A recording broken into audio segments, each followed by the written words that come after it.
There are many reasons why astronauts cannot walk on surface after reaching the Earth. What happens to astronaut after landing to Earth? Does it seems normal or does it has any side effects after landing? Let's find out what happens. The human body is not built to withstand the extreme conditions of space.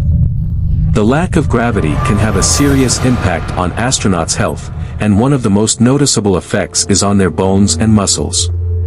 It is not uncommon for astronauts to be carried off the spacecraft on a stretcher or a chair after landing on Earth.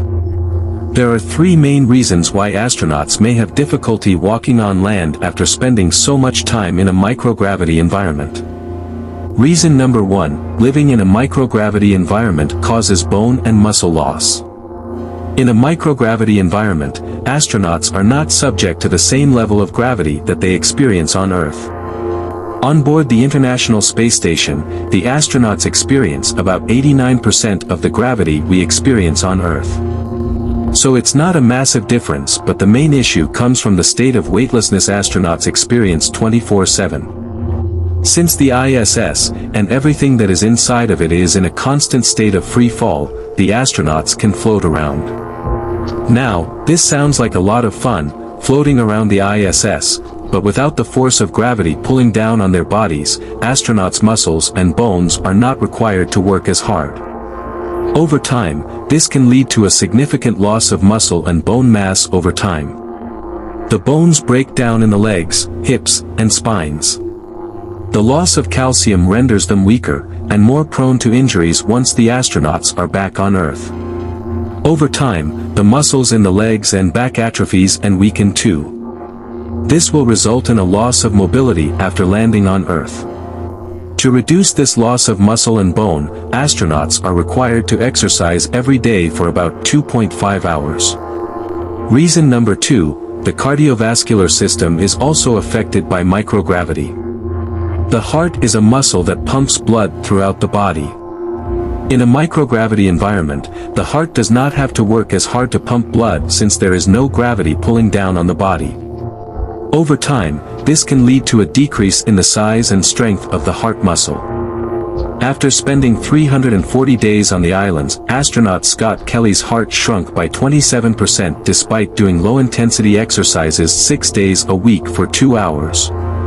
Whilst on board the ISS, it's actually not that much of a problem, Dr. Benjamin Levine said. The heart gets smaller and shrinks and atrophies, but it doesn't become weaker, it's just fine. The function is normal, but because the body is used to pumping blood uphill against gravity in the upright position, when you remove that gravitational stimulus, particularly in someone who is pretty active and fit beforehand, the heart adapts to that new load. However, when astronauts return to Earth, their hearts are not as efficient at pumping blood throughout their bodies. This can cause them to feel dizzy or lightheaded and can make it difficult to walk for a few days after landing. Reason number 3, microgravity also causes balance issues. The inner ear is an important part of our vestibular system, which helps us to maintain balance. The otolith organs, in particular, are affected by the microgravity environment. The otolith organs no longer experience the force of gravity, which is usually used as a reliable reference for movement and maintaining balance and spatial orientation. This lack of sensory input causes astronauts to experience a form of motion sickness called space motion sickness. During the first few days in space, many astronauts experience increased body warmth, cold sweating, malaise, loss of appetite, nausea, fatigue, vomiting, and headaches, as their bodies adapt to the microgravity environment. When astronauts return to Earth, their otolith organs must readjust to the planet's gravitational pull, which can take a few days. They may experience balance issues and coordination difficulties during this time. When astronauts come back to Earth, their otolith organs need to readjust to the force of gravity, which can take a few days. In the meantime, they may experience balance issues and problems with coordination.